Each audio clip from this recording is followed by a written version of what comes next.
Hey everybody.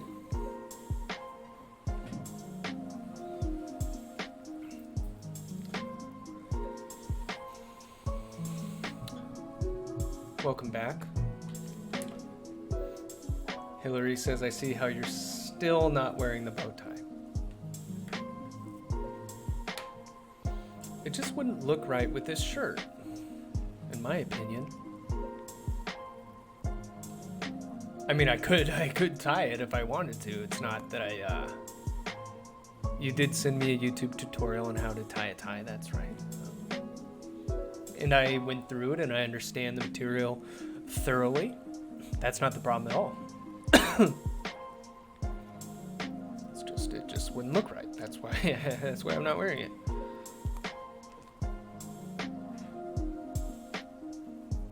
Bow tie, do it.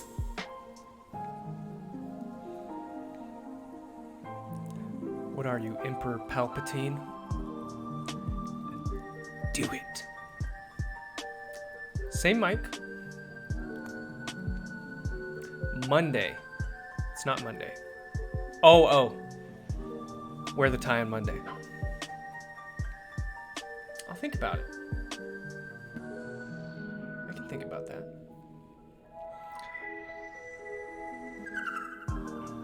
All right, I'll wait one more minute. And then we're going to continue with our example. And we're going to talk about how you iterate on your controller design.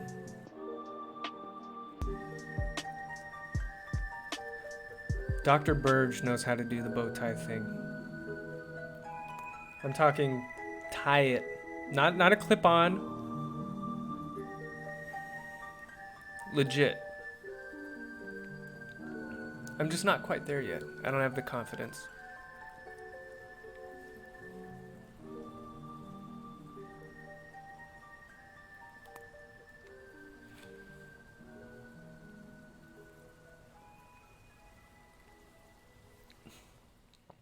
All right, I'm gonna get started. Gonna turn down the tunes a little bit.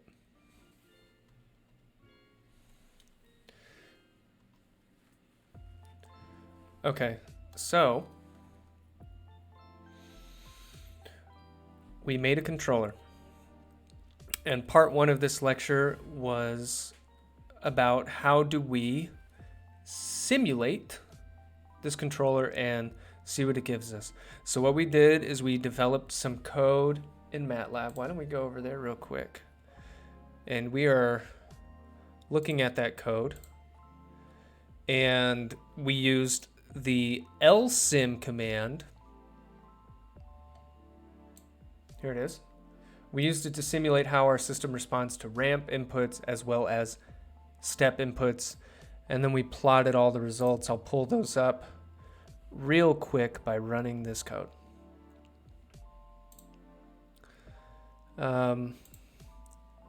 Okay, so it can follow a ramp decently. It can get us to a fixed angle with no steady state error, but there's a lot of problems with the transient response. It has like 50% overshoot, which is way beyond the requirements that we set out for ourselves, which was 16% overshoot. And it has this kind of jagged oscillatory response. Can you use the step command in MATLAB? Yes, you can. But LSIM is a little more versatile, and that's why I want to show you how to use LSIM. That's kind of what I use. Okay, so this brings us to the next step. So you try a controller and you find out this is not working the way I want. You need to iterate on the design and come up with some other options, and hopefully you find one that's acceptable. So if you have the notes in front of you, we're going on to this section, iterating on the control system design, and we're going to be using MATLAB. Yeah, you can use STEP for the homework. There's no problem for that. First, this is the way I like to iterate on it. If you remember, the way that we created our first controller is we just picked a 0, alpha. We picked alpha equals minus 0.5. And if you pick that, it creates a certain angle with respect to the target pole. So when I iterate on my controller design, I like to start that same way. I pick an alpha, but really what I do is I pick a range of angles that I want for alpha. Okay, so instead of starting with alpha itself, I start with the angle that I want alpha to produce. Okay. So what I want to do is talk about how do you pick an acceptable range of alphas to start with, because we're going to try a bunch of different controllers. I want to go back real quick to our notes from Wednesday, and I want to pull up a condition. This one right here. And I'm going to copy it and bring it over to our notes from today. And what it is, it's the angle condition for our controller D of Z. Why did it paste it all the way down there? Not happy about this. Not at all happy.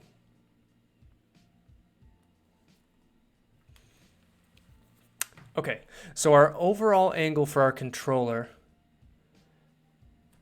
which is going to be the angle contribution from alpha with respect to our target pole, minus the angle contribution from beta, that has to add up to 1.39 radians. All right, now I have a question for you guys. It's kind of tricky. What is the smallest angle that I can choose for alpha? Do I want to do smallest?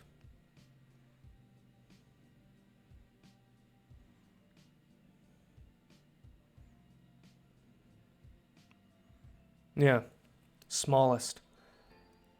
What's the smallest angle I can choose here and still satisfy that overall condition for the controller, that the angle will add up to 1.39 radians?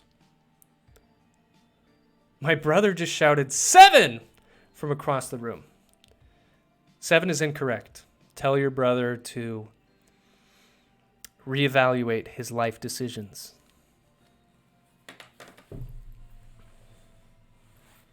Let's think about this geometrically. I'm going to make a little sketch over here. of the complex plane. So I'm going to have imaginary, real. Hello, Falcon.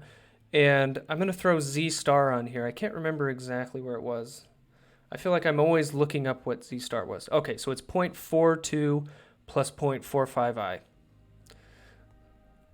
I'm just going to imagine it's like right here.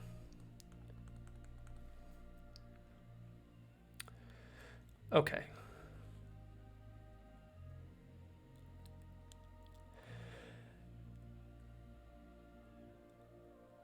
Let's say that I pick the angle contribution of Z star plus alpha to be 1.39 radians. And I want us to think about that case.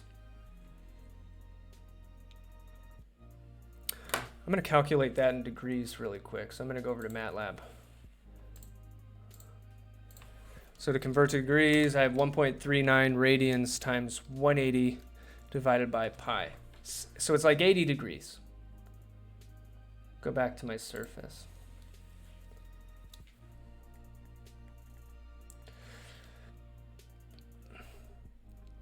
So if I were to draw the zero of my controller on here so that it makes like roughly 80 degrees, I think it'll be like right here. Because that's almost like 90 degrees. Let's say that's 80 degrees. 1.39 radians. What does the angle contribution of beta need to be so that this overall angle condition is satisfied? And don't overthink it.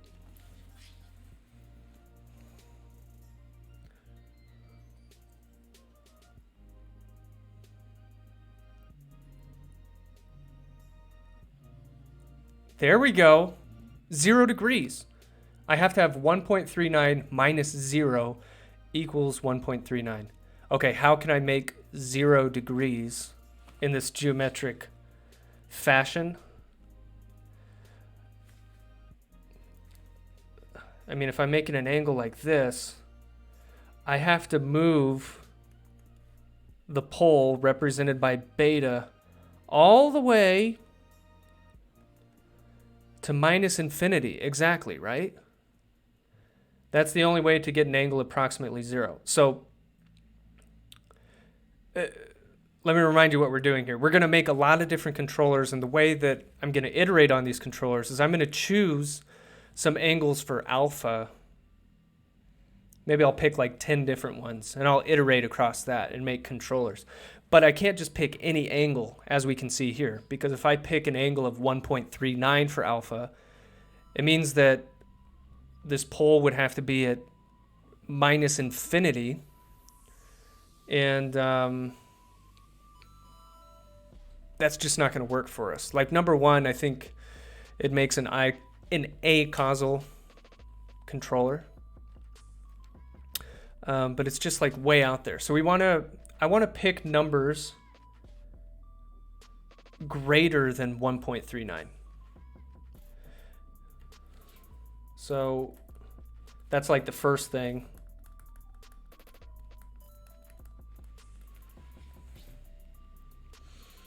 And I should also pick numbers less than, because this is the minimum angle I can pick, but there's also a maximum angle. For example, if I made an angle of 180 degrees, well, that means my 0, if I want to make 180, this would have to be at positive infinity, which is also not going to work.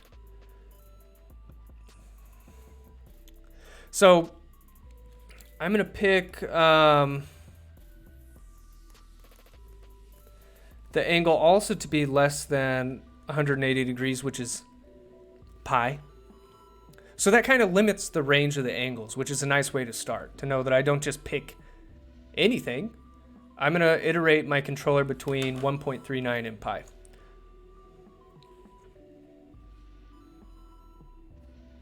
Makes sense?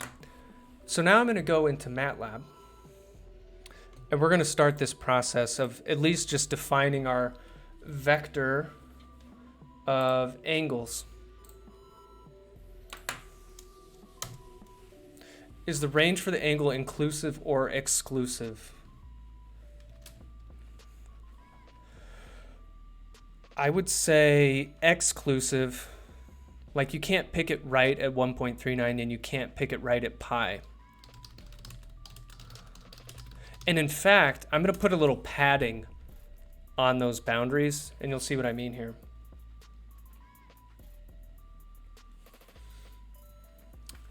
Okay, first let's define the number of controllers we're going to try.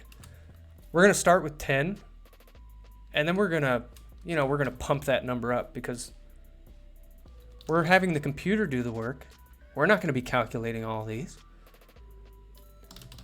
But I want to try 10 controllers. To start. Just to start. And now, I'm going to define the angle contribution of alpha. And please share that music after the lecture. I will. Is it too loud? I turned it off for myself, but it's still going for the stream. Oh yeah, sorry, my song bot isn't set up.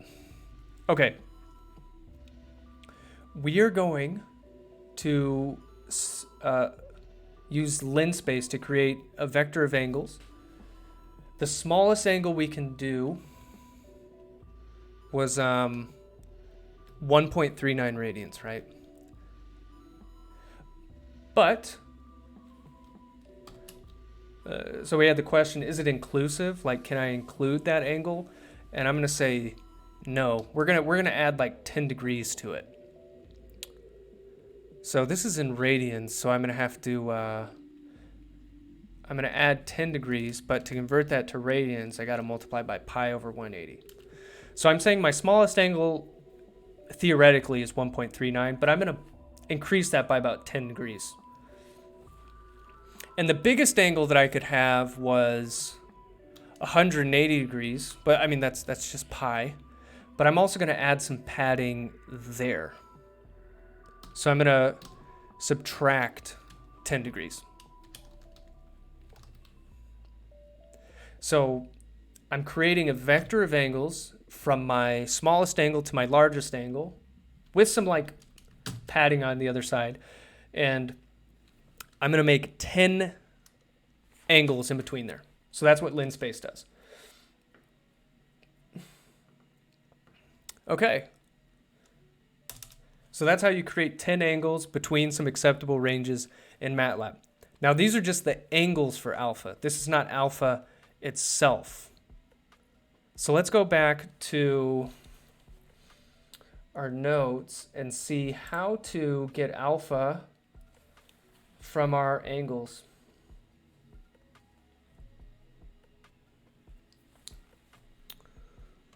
One second here.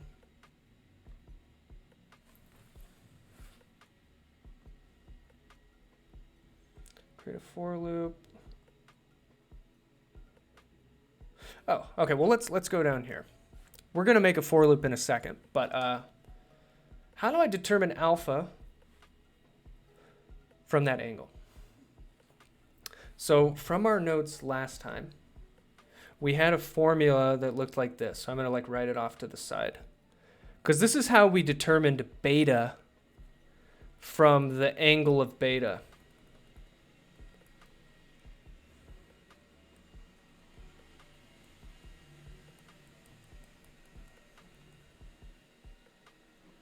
Minus. Okay, that's how we did it for beta. And it turns out you can do the exact same thing for alpha. So that's nice. So we have 10 different angles for alpha.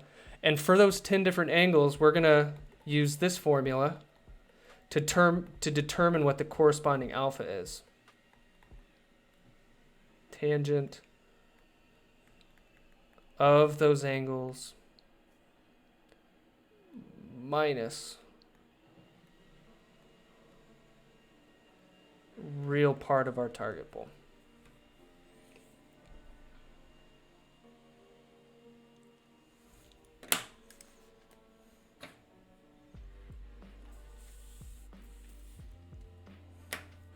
I'll give you like one more second to write that. We'll come back to this, but I'm going to go to MATLAB.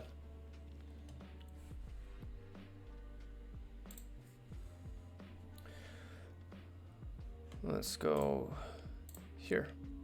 So we need to make a for loop. You can do this without a for loop using like element-wise multiplication. But I think just making a for loop is the easiest way to show how we're iteratively doing this. You can code this your own way later.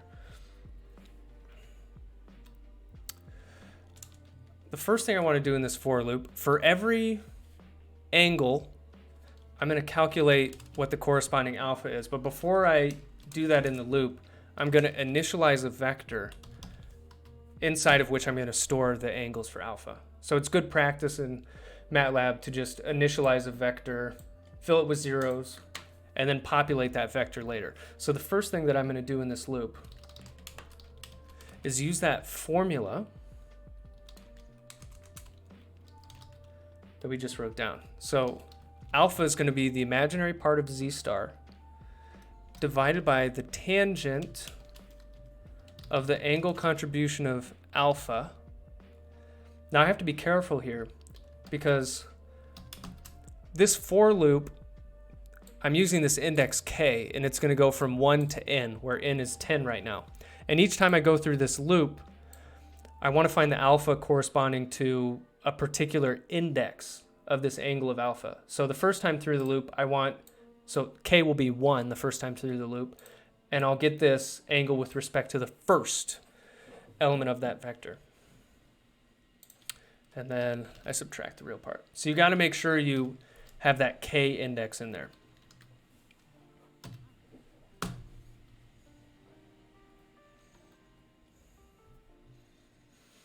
You know what, we could just run this right now so you can see what it does.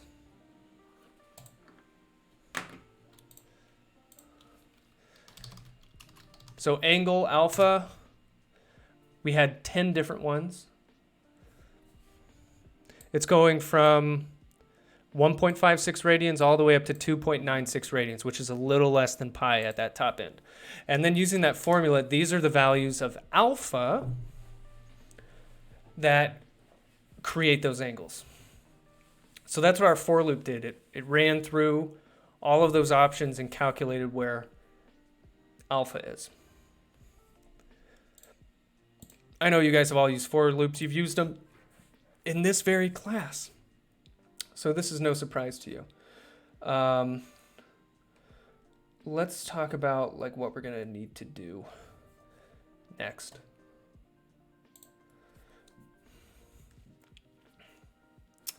All right, so in the notes here, I laid out 5 things that I want to accomplish in this loop. And we already did the first one. The first one is determine what alpha is corresponding to that angle. So now that we have alpha, we should get the angle of, we want to get beta, but before we get beta, we need the angle of beta. And I think we already have the formula we need for that. Yeah, right up here. So the angle of beta would be equal to the angle with respect to alpha minus 1.39 radians. Okay, so I'm going to write that down here. Angle of z star plus beta is 1.39 minus, yeah, thank you, pi minus the angle of alpha. Or wait, is it pi? No, not in this case. 1.39. This right here, this number 1.39, is the angle contribution of the whole controller evaluated at z star. And this is equal to pi minus the angle contribution of our plant. So like that's where the 1.39 came from. You don't have to be sorry. I appreciate you participating in this interactive lecture. I think you were thinking of the angle of D. Okay. So we're gonna have this as the second step of our loop, and then now that we have the angle of beta, we're gonna calculate what beta actually is, and we're gonna do it that same way we did for alpha.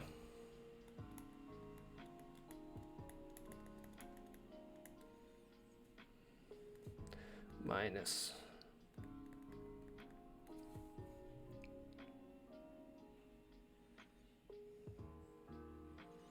Okay. So we are going to now go back to MATLAB and insert these next two steps in our for loop for making a bunch of controllers that we can look at their performance. So we'll have the angle of beta here.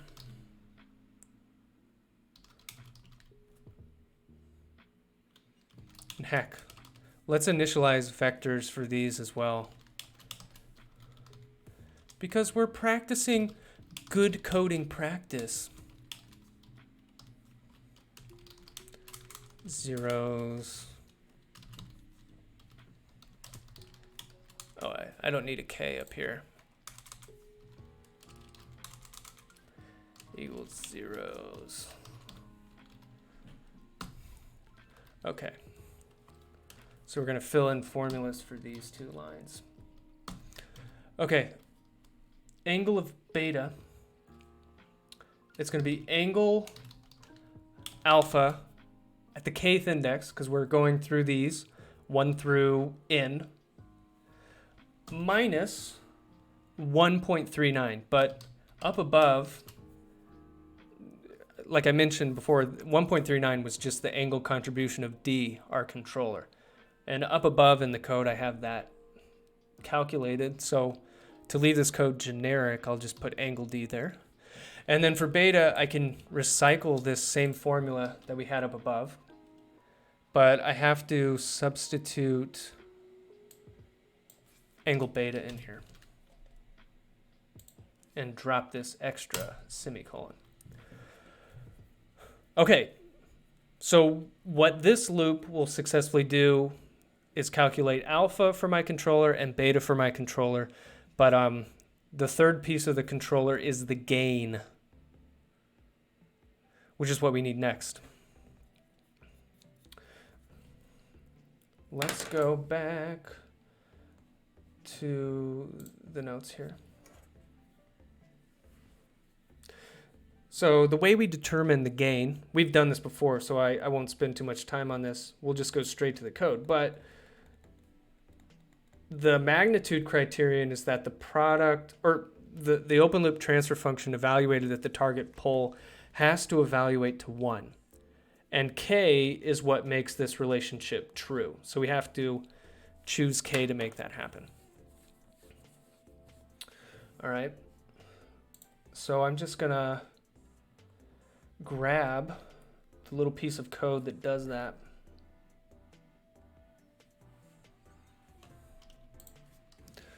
So first, we figure out what our controller is, so D, but without the gain. So I tend to call that D with no K. And that's the transfer function. We'll get the numerator, denominator, sampling period. So the numerator will be 1 plus alpha, but we have to remember to put the kth index. So like the first time through this loop, it'll just pick the first alpha and the first beta. And then the gain, so I'll call it like the kth control gain. We've been using this formula. You evaluate our open loop transfer function without the gain. So I'll have G times D with no K. I evaluate that open loop transfer function at Z star, and this won't be 1.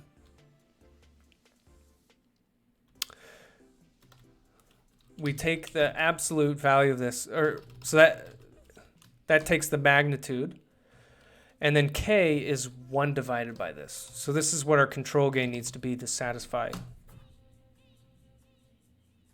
the magnitude criterion. And once you get that gain, you can update this transfer function. So D is going to be this K that we calculated times D without the gain. So now this is D with the gain. They've been reunited. And it feels so good. You know that song, right? Okay. So we've successfully constructed a new controller. Shouldn't that be DK? Okay, good point. I don't know if you can make a vector of transfer functions. Let's try it. Let's try it. Let's try DK. We'll run this.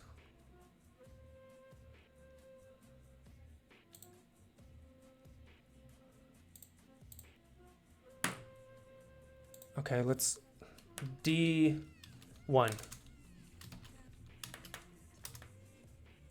D2. I don't think that's doing what I want it to do. What is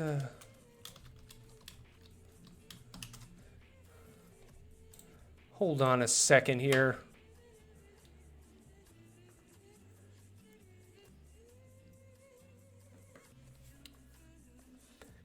Did I mess this up?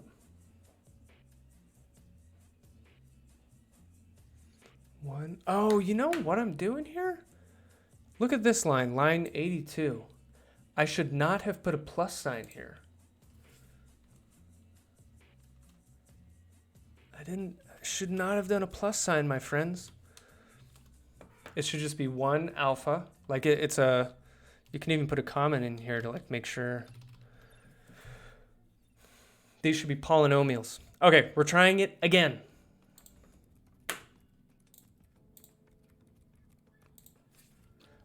D1, D2. Ooh, this is cool. So this is showing, it went through the loop. Boggs Booney says, get it right! I'm sorry. D7. Okay, beautiful. We are successfully storing transfer functions in a vector. Who knew you can store a vector of transfer functions in MATLAB? So this is what our loop has accomplished. It's done 10 different controllers, and we made MATLAB do the work. Make the computers work for us.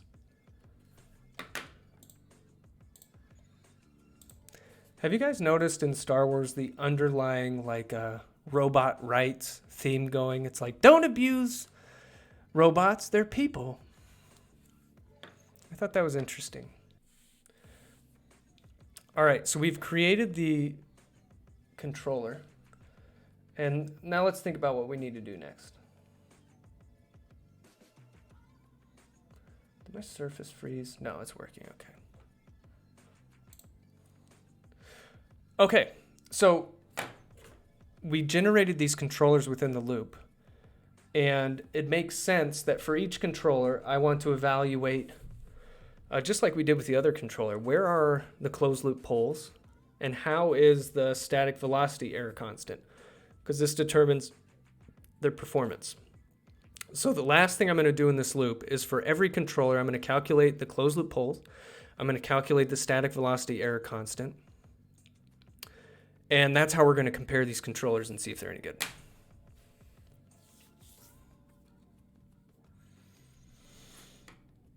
Let's do it.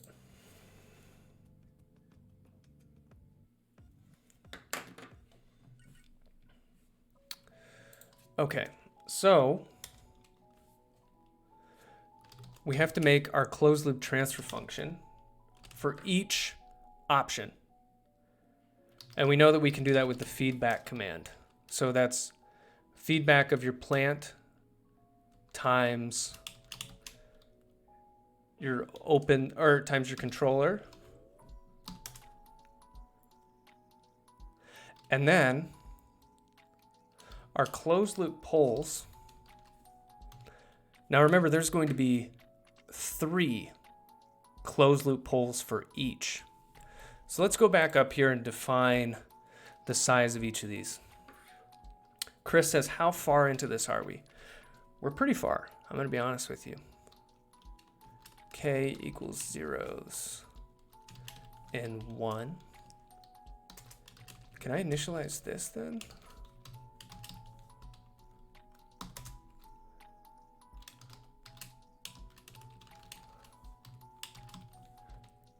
Now, my closed loop polls, this is also going to be, it's going to have n rows, but I'm going to make 3 columns. 1 column for each poll. So closed loop polls, the kth row, and it's 3 entries. You use the poll command on this closed loop transfer function.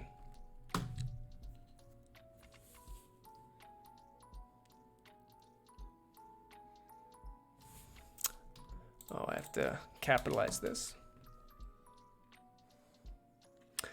And then, so this is calculating the polls.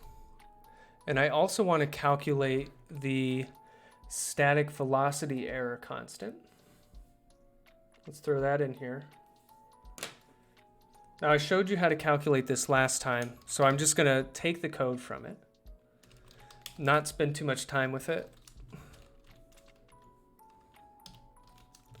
But there's this integral term that you need, and then KV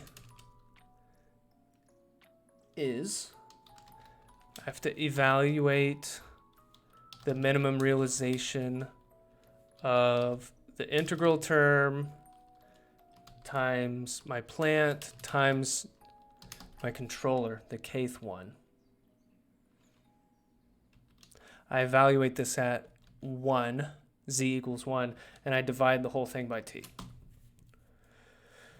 So that's just calculating the static velocity error constant. Whew. So it took a little work, but it's not too bad. Like, so this effectively calculates 10 different controllers for us. And then it calculates the closed loop polls of every single one and the static velocity error constant of every single one. And now this is where it gets cool. I want to make a plot. The first thing I want to plot are what does having the 1 in the feedback command do again? It just means that that bottom arrow of the feedback loop,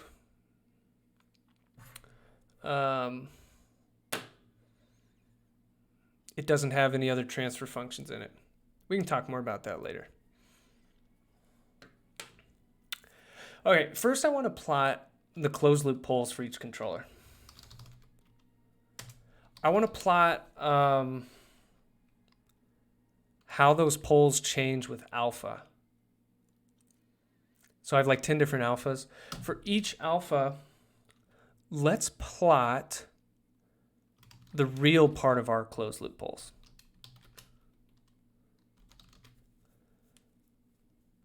Because remember, like our target polls, they're like plus 0.4, plus or minus 0.4 I. And that third poll, it's going to be purely real. So I just want to plot the real part of those polls right now. Let's put some labels on this. So my horizontal axis is going to be alpha.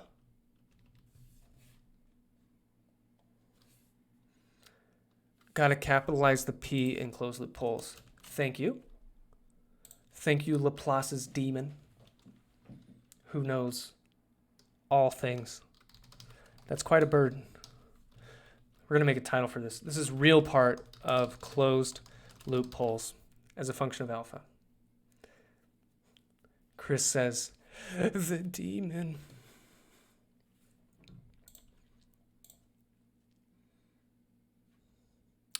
All right, guys, let's run this.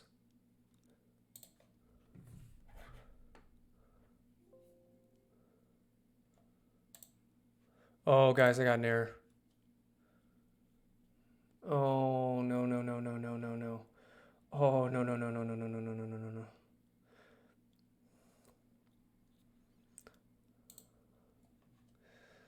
Line 88. You know what I think that is? I think it's because I initialized this is that vector. Can I do that? Nah. I'm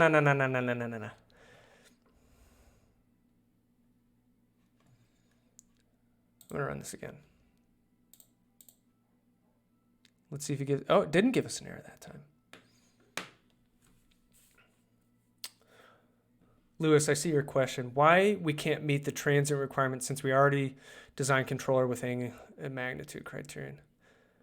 We're not meeting the transient requirement because the third pole here is screwing us up. Let me show you. Ooh, this is a little faint. Let's make these x's bigger. And I think the way to do that is using marker size 20. Is that excessive? I do not know. Maybe we need to beef up the line width as well. Line width, make it 3. This will make it easier to see. Ooh. Okay.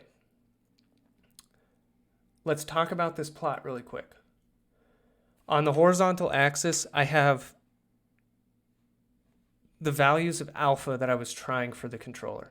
So there's 10 different ones. 1, 2, 3, 4, 5, 6, 7, 8, 9, 10. And for each value of alpha, we have 3 poles.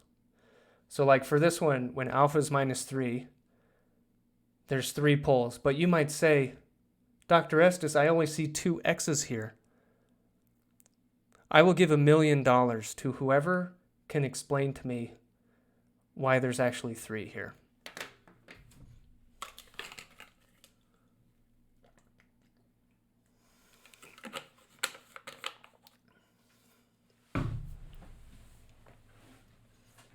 Chris says, I'm game.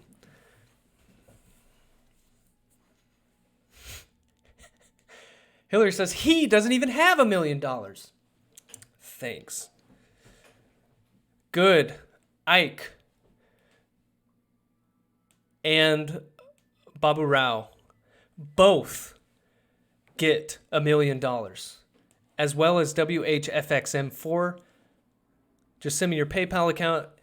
$1 million will be deposited there momentarily. The answer is, remember, we have 3 roots. 2 of them are the complex pair, like the target roots we were going for.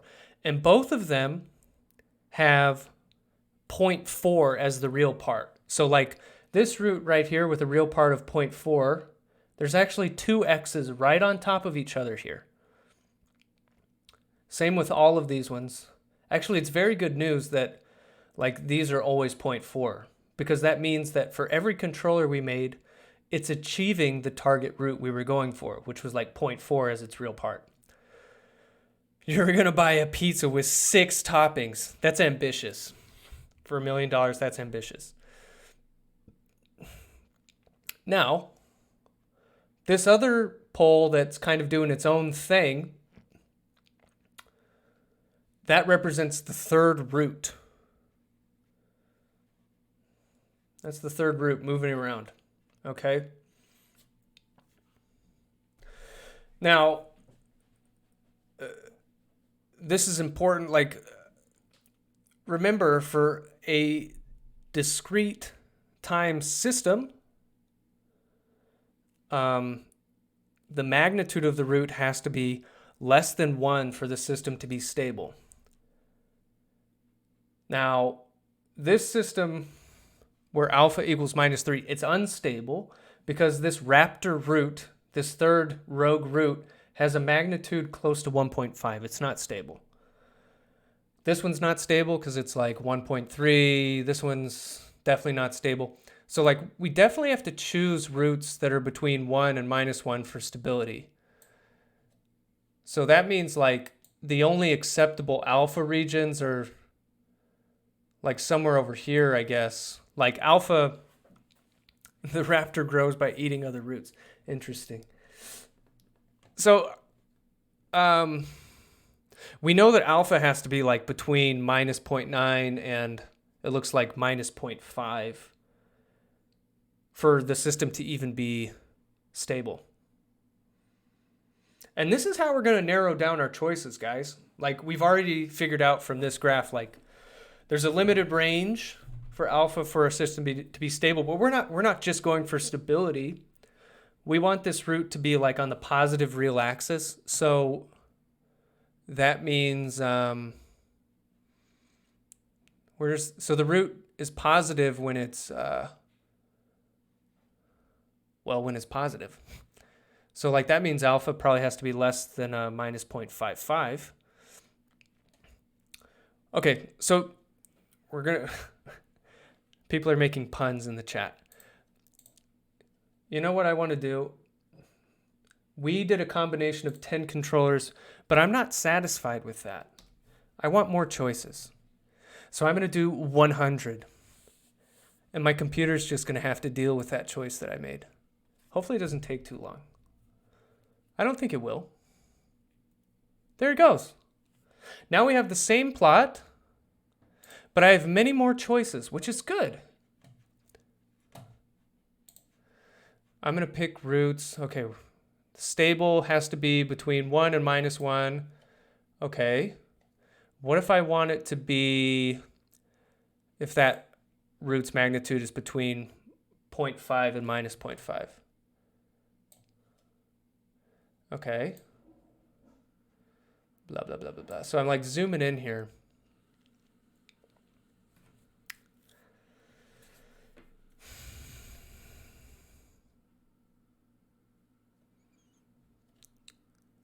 All right.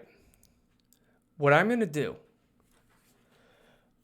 I'm going to pick alpha so that the real part of the root is like pretty close to the origin, which means it's a fast root. So let's try like between 0.2 and -0.2 or something like that. So that means my alpha has to be like between -0.62 and -0.57. So I've already like dialed in a value for alpha.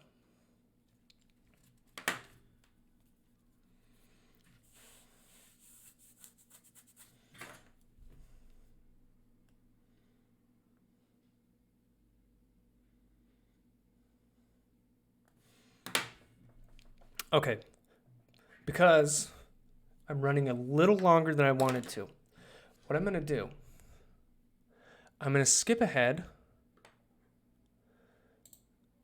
to another piece of code. Or wait, maybe I should... Maybe I can just pick this up again on Monday. What do you guys think? Like at this point, we found a range of alpha that's going to be good. Don't you want the root to be on the positive axis? Why would we choose the negative one? Good question. Like if I pick a negative axis, it's going to have those jagged oscillations. But if it's close to the origin, it'll still decay pretty quickly. So it'll be faster than those target roots. So you might not even like end up seeing the dynamics because they decay so quickly. Monday is cool. All right. So we'll end this right here. And then I'll be able to go over a little bit more code on Monday. And this is where it starts starts to get cool, because like, let's say that I pick 10 controllers in between this region that I think are good. I can use LSIM to plot the response of all 10 of those controllers like on top of each other. And you can look at their responses side by side. And then it's a cool comparison. I'm just saying. What is that music? Let me check that out. Oh, the video's paused. Now I don't even know what it was. Wait, what if I go back? You get closer. Oh, Nintendo and Lo-Fi Mix 3. Let's skip this ad. Oh. Yeah.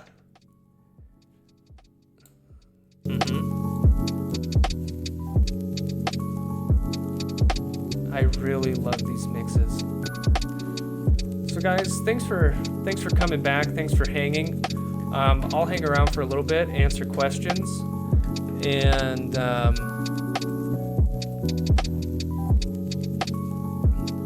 it's been fun. I like hanging out with you guys. Okay, COD. Thank you, Baba Rao. I appreciate it. COD Gaming Lover says, why did you pick alpha range from -0.62 to -0.57? Let me explain that to you. So, thanks, Chris. I appreciate it. Jean says, is this going to help you with homework 6? This is going beyond homework 6. So the stuff we did this morning with the plotting, that's going to help you with homework 6. The stuff that we started this afternoon with the iterative controller design, where you make a for loop and look at a bunch of different options, this is going to help you with project 1, which I'm going to post real soon. Okay.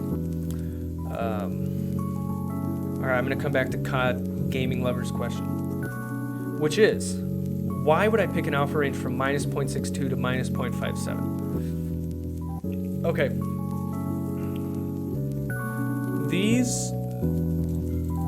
Let's go back to this plot.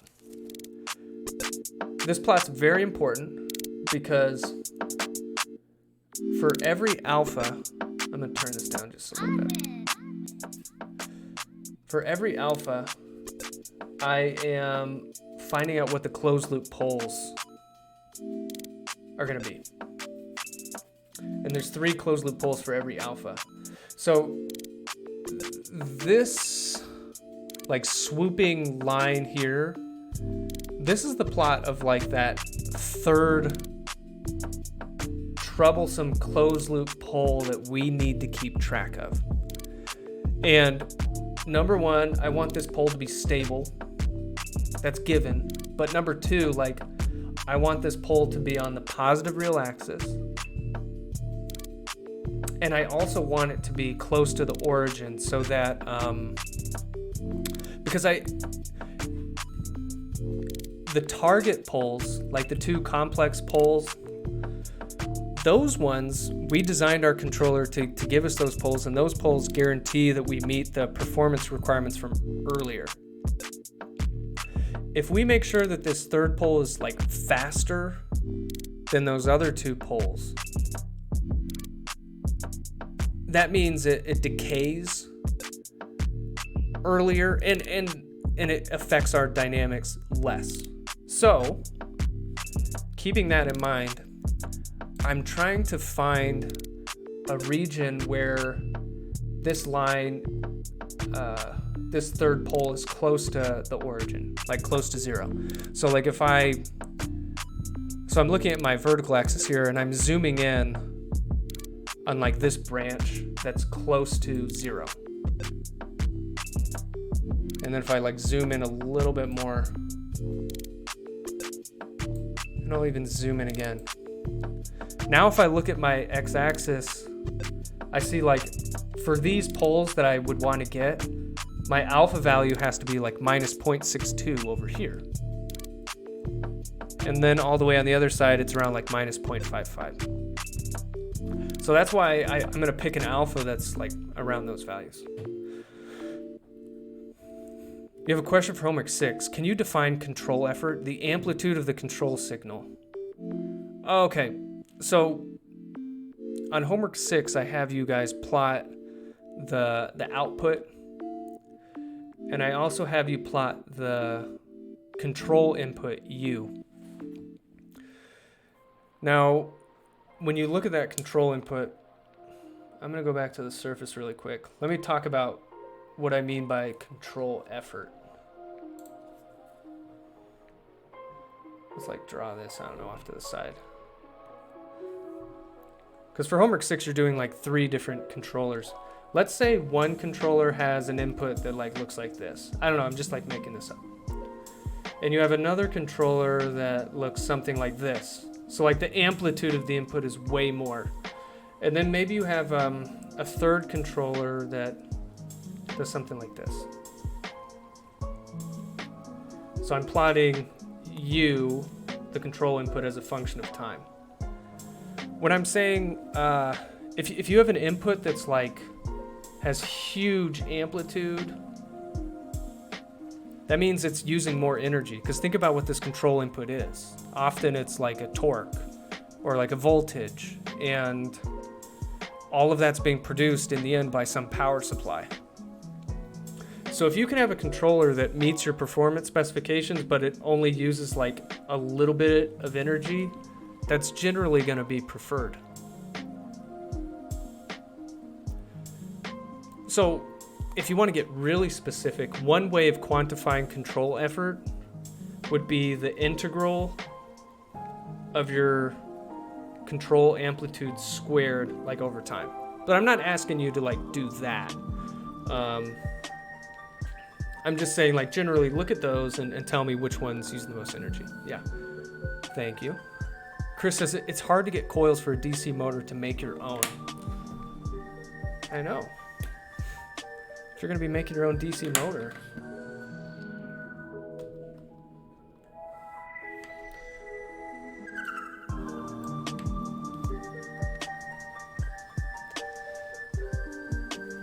you're welcome. Oh, is it? Is it hard to get coils for a DC motor to make your own? I don't know. I've never made my own DC motor. That sounds challenging though. If you want to like do it from scratch. Actually, I don't know. I've seen some YouTube videos where people are talking about how a DC motor works, and I think if you wrap like a piece of copper wire around an iron bar and then you supply current to that, something like that.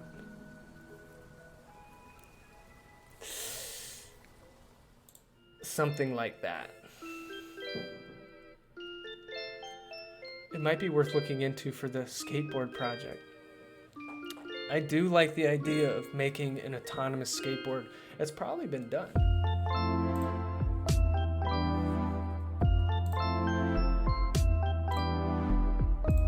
Let's look.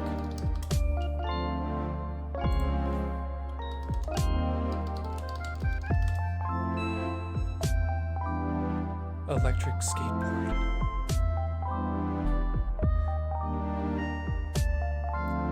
Oh, build your own electric skateboard. Oh yeah, that's definitely been done.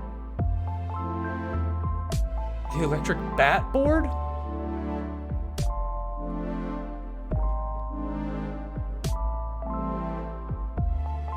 Oh my goodness. Another question, which system will be good? A system with little oscillation and less rise time? Or a system with no oscillation, undershoot, and high rise time? System with little oscillation and less rise time. High rise time. By high rise time, do you mean like a slow rise time?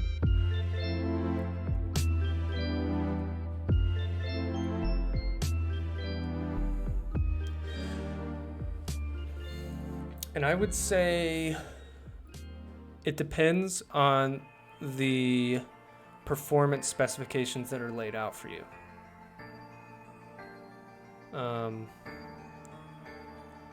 Little oscillation equals less overshoot. Yeah, sorry with words. Okay.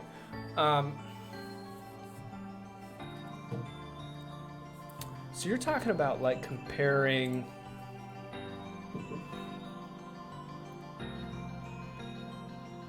You're talking about comparing something like this that like rises a little faster and has maybe a bigger overshoot versus something that rises a little bit slower, less of an overshoot. You're saying like which one of these is better? Like a question like this, right?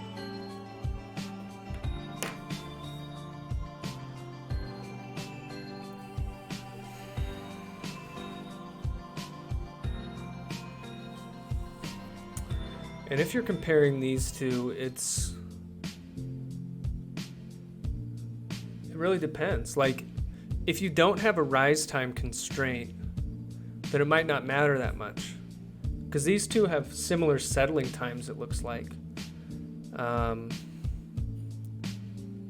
Another one that has no overshoot. Something like this.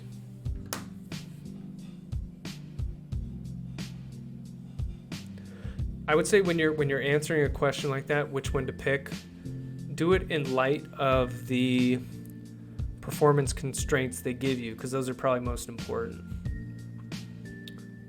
Okay.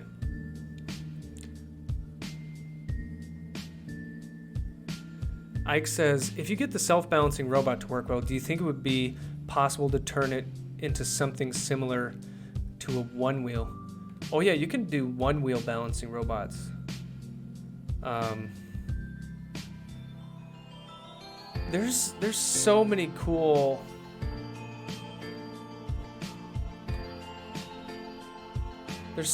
balancing robots.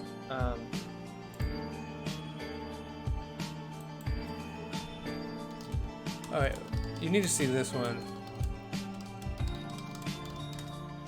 Something like, no. This one I think is cool. It's just a stick.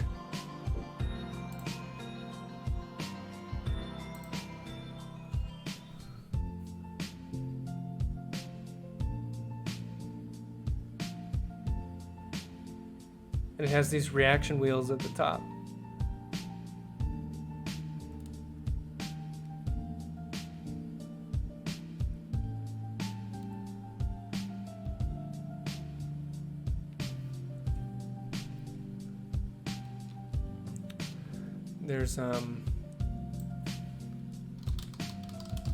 There's one that's a cube.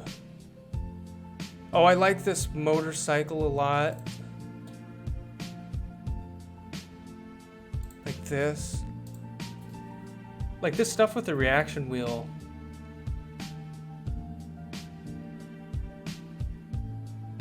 I want to build all of these things. That's lit. So dope. Yeah. Man,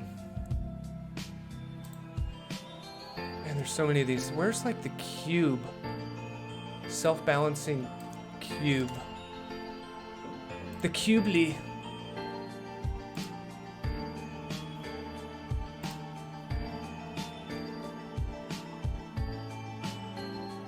See them like try to push it over. Bloop. Look at that thing. Look at this.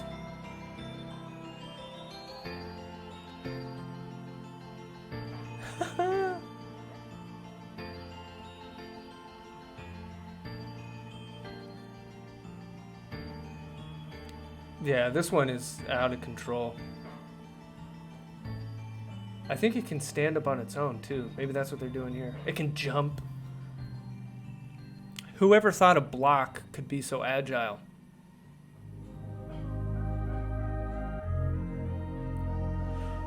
But the way to start, like if you wanted to do this project, you got to do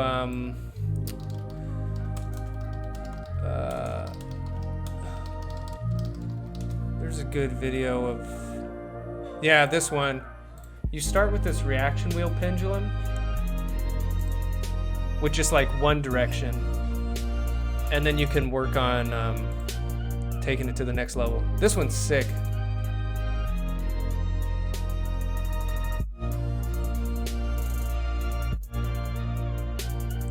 I really want to build this for the digital controls class. I think somebody's doing it for their graduate project. I don't know if they'll be able to do it now with all the craziness being quarantined, but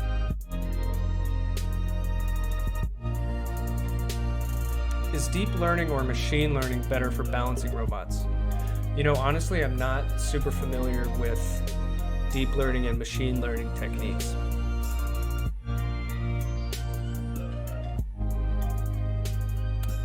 You can make a green grid using stuff like this.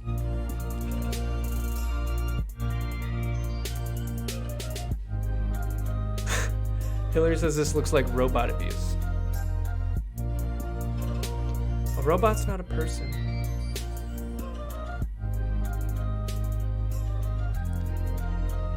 How are we about to do the graduate project in this crisis?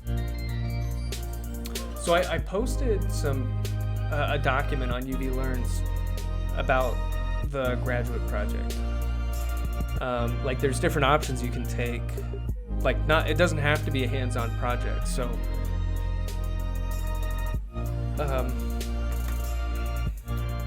like if you can't build a self-balancing robot, you could do a research paper on self-balancing robots, like do some kind of survey.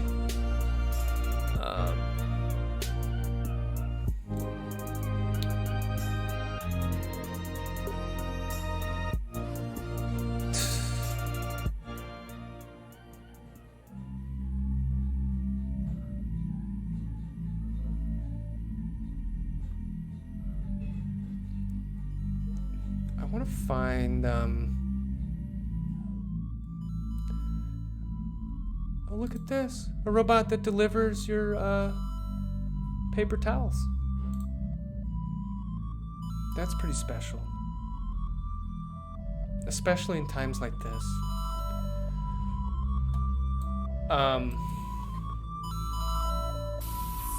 Balancing multiple pendulum. That's what we need.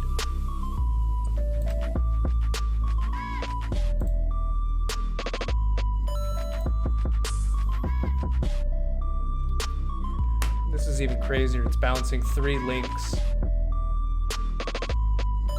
Let's watch this. Oh, I need to see that again. Look at that.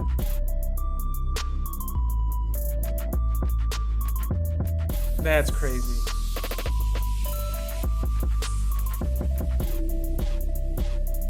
Oh, Lewis, that sounds like a great idea to use Ross to do an inverted pendulum. Yeah, I gotta see this swing up again. Look at this. Doom, doom, doom.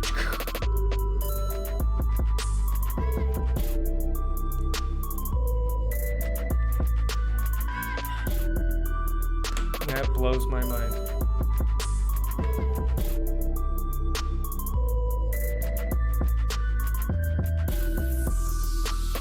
That's balancing a pendulum on top of a pendulum, and then another pendulum on top of that.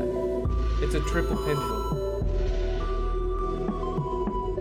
Swing down, what does that mean? Oh!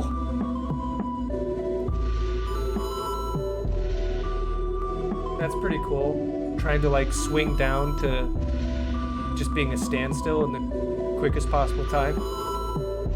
Look at this. Boom, just put it away. Done.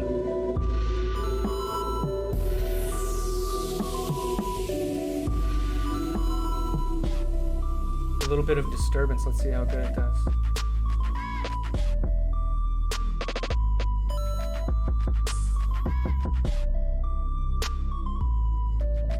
This is way more delicate than the other ones. Whoa.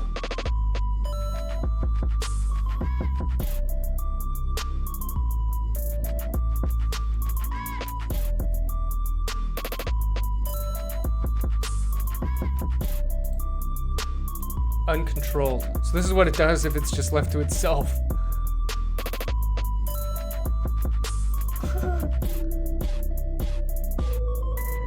That's what we call chaotic motion.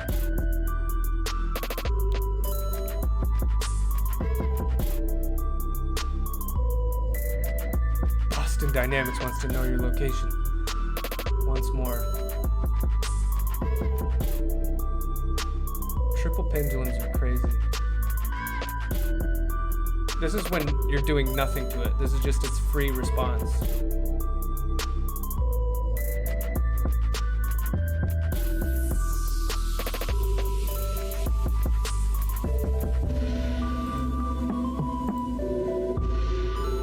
One more swing up. Boom.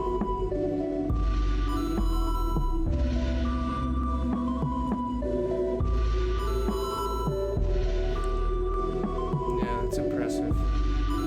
Oh, 10% speed, swing up.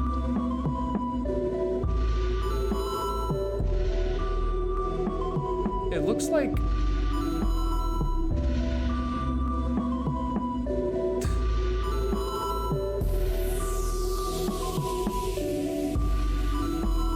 Oh yeah, Boston Dynamics does very cool stuff. Oh, I turned off links in the chat. I don't know how to turn it back on. Parkour. What is this?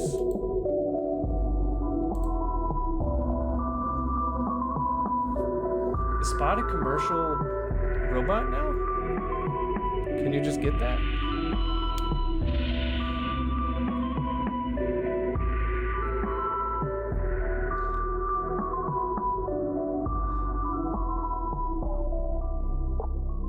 Huh. What does one of these cost you? $70,000 or something? Probably even more than that. One company in Florida. What do they use it for?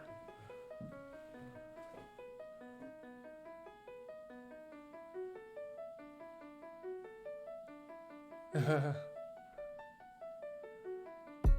gonna work for an oil company.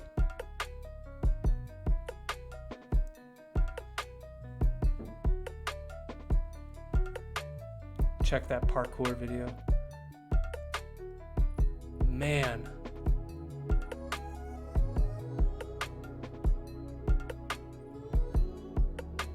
A little bit freaky, guys.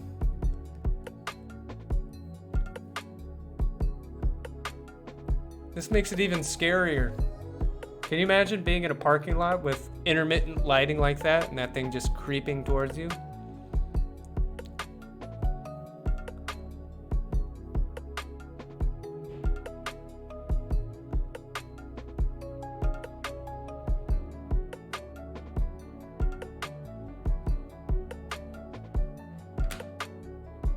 Jeez.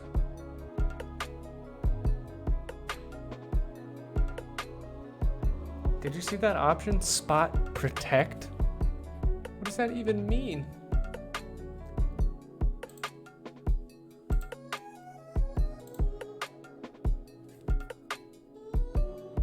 Oh yeah, I know that's real. That's not animated.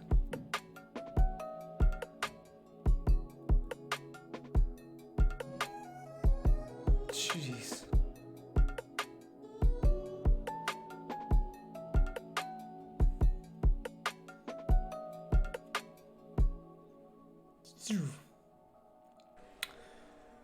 Time Drex asks, what's going on here? So first we were looking at self-balancing robots, looking at some like simpler ones, and then it got more complicated, and then we just went on to, let me just ban that. Okay. I can do those motions. Why is this impressive? Because it's a robot. Alright, goodbye. And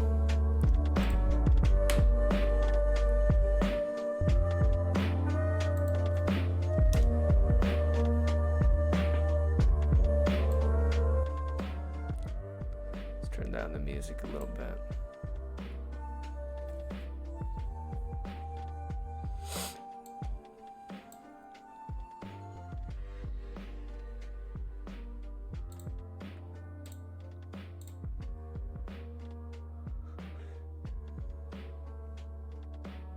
What's up, Jay Cupper? I see you.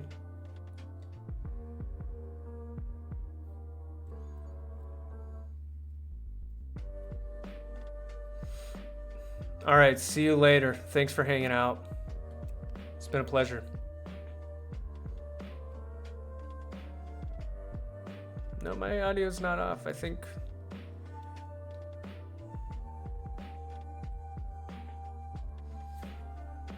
Class is over. We're just hanging out at this point. We were just looking at some different balancing robots. All right, buddy, I'll just ban you. That's cool.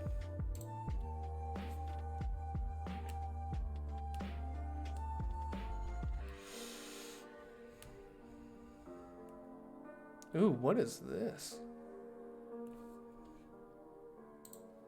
So they have a swing up phase.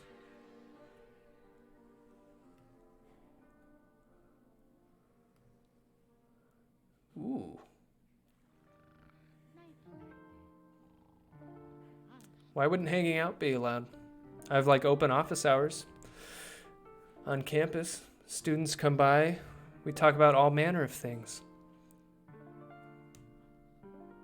Ooh.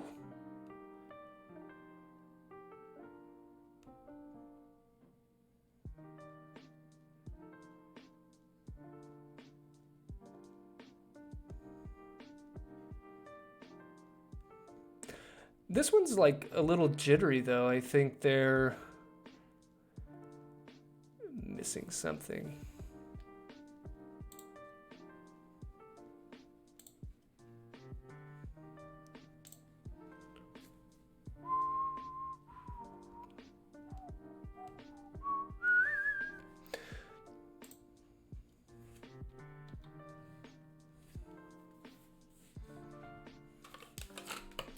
Yeah.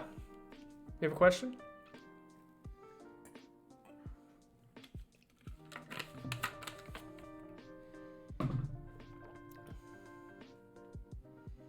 I'm glad you enjoy it, falsely bot.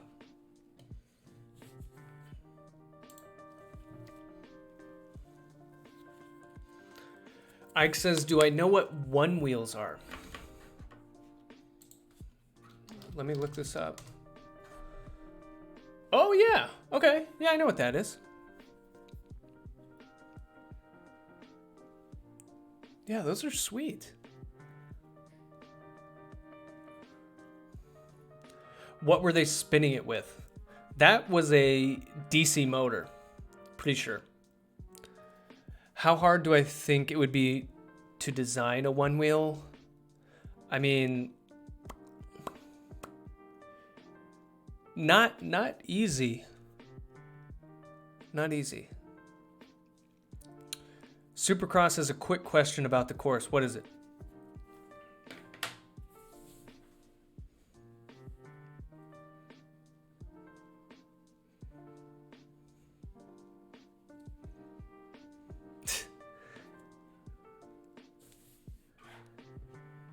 Cool. Thanks.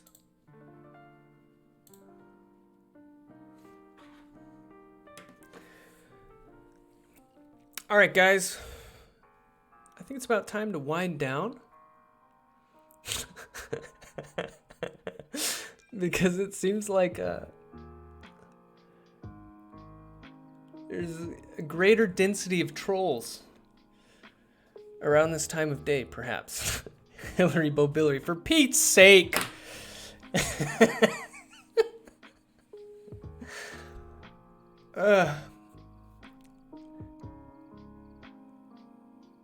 Oh, okay, gotcha. It's I